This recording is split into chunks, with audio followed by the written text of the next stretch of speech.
fourth semester G, fourth semester G, Constitution of India for honor students.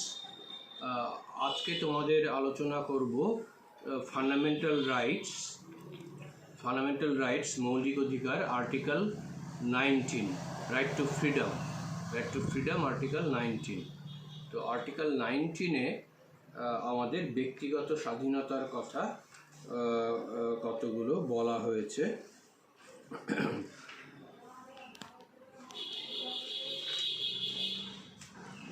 Article 19-এ আমাদের ব্যক্তিগত স্বাধীনতার কথা 6টা রাইটসের কথা বলা হয়েছে আর্টিকেল 19(1)-এ, এবং এগুলো কিন্তু এই যে অধিকার দেওয়া হচ্ছে, এই অধিকারের সঙ্গে সঙ্গে কতগুলো এক্সেপশনস রয়েছে, অর্থাৎ ব্যতিক্রম রয়েছে যে অবস্থায় আমরা সেগুলোকে মান্য করতে পারবো না।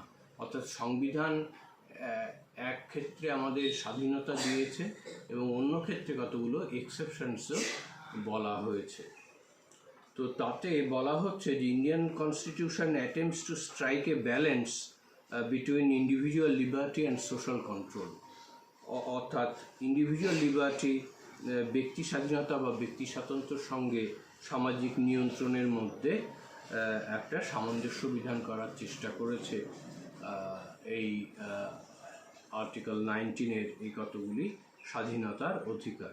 তো আর্টিকেল 19(1)-এ বলা হচ্ছে, আগে 7টা স্বাধীনতার কথা বলা হয়েছিল, ব্যক্তিগত স্বাধীনতার অধিকার, তারপর একটা ড্রপ করা হয়েছে রাইট টু প্রপার্টি, এখন 6টা।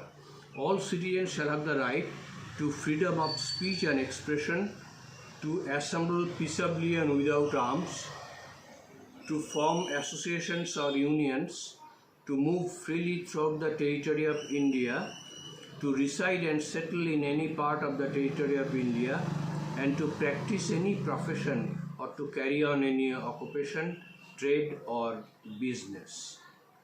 অর্থাৎ এই কতগুলো 6টা ব্যক্তিগত স্বাধীনতার অধিকার বলা হচ্ছে, এবং এই স্বাধীনতার অধিকারগুলোর সঙ্গে প্রত্যেকটার সঙ্গেই কতগুলো এক্সেপশনস রয়েছে।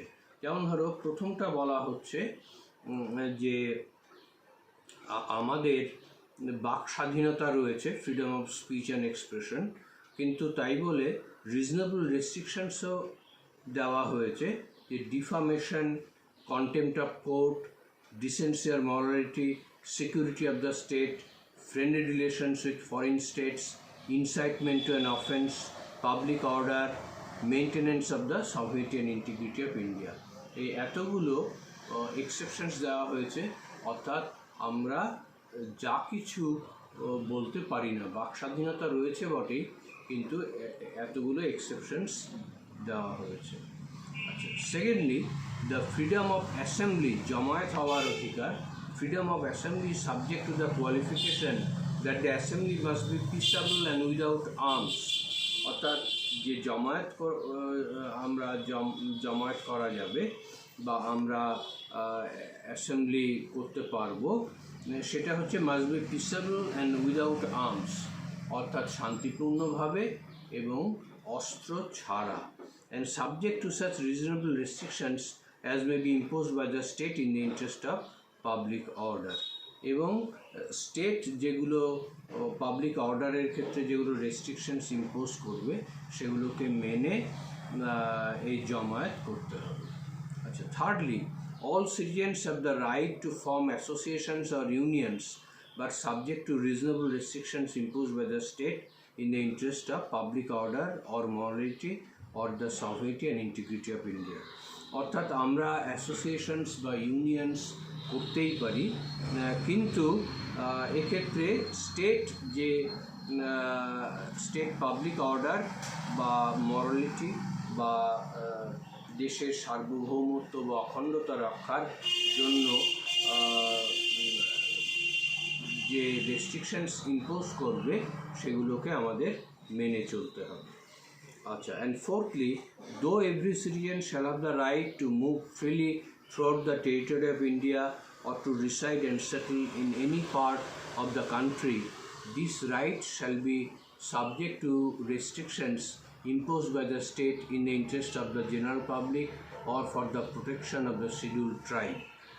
অর্থাৎ বলা হচ্ছে যে আমরা ভারতীয় ভূখণ্ডের মধ্যে আমরা যে কোনো জায়গায় বসবাস করতে পারি, কিন্তু রিজনেবল রেস্ট্রিকশনসও ইম্পোজড হতে পারে স্টেটের মাধ্যমে, যেক্ষেত্রে to the interest of the general public অথবা for the protection of any schedule tribe. আচ্ছা, and lastly, every citizen has the right to practice any profession or to carry on any occupation, trade or business, but subject to reasonable restrictions imposed by the state in the interest of the general public and subject to any law laying down qualifications for carrying on any profession or technical occupation or enabling the state itself to carry on any trade or business to the exclusion of the citizens. অর্থাৎ আমাদের স্বাধীনতা রয়েছে, আমরা কোনো profession, পেশা বা বৃত্তি বা ট্রেডার বিজনেস, ব্যবসা বাণিজ্যগুলো করতেই পারি, কিন্তু রিজনেবল রেস্ট্রিকশনসও স্টেট ইম্পোজ করতে পারে in the interest of general public, বা ট্রেড অ্যান্ড বিজনেসের ব্যাপারে রাষ্ট্র যেটা বলবে সেইভাবে রেস্ট্রিকশনসও ইম্পোজড হতে পারে। তো এইভাবে এই 6টা ব্যক্তিগত স্বাধীনতার অধিকার আমরা ভোগ করি ফান্ডামেন্টাল রাইট হিসেবে বা মৌলিক অধিকার হিসেবে। তবে তার মধ্যে প্রত্যেকটাতেই কিন্তু রিজনেবল রেস্ট্রিকশনস রয়েছে, ব্যতিক্রম রয়েছে, তোমাদের বললাম আমি এক্সপ্লেন করে। এবং যেটা বলা হচ্ছে যে এই যে ব্যক্তিগত স্বাধীনতার সঙ্গে সামাজিক নিয়ন্ত্রণের মধ্যে একটা সামঞ্জস্য বিধান করার চেষ্টা করা হয়েছে। Indian constitution attempts two strike A balance between individual liberty and social control. তো এভাবে আর্টিকেল 19-এ ব্যক্তিগত স্বাধীনতার অধিকার পড়তে হবে, এবং তাতে মনে রাখবে যে স্বাধীনতার অধিকার 6টা বলতে হবে, ব্যক্তিগত স্বাধীনতার অধিকার, এবং তার সঙ্গে এক্সেপশনসগুলোকেও কিন্তু পয়েন্ট আউট করতে হবে।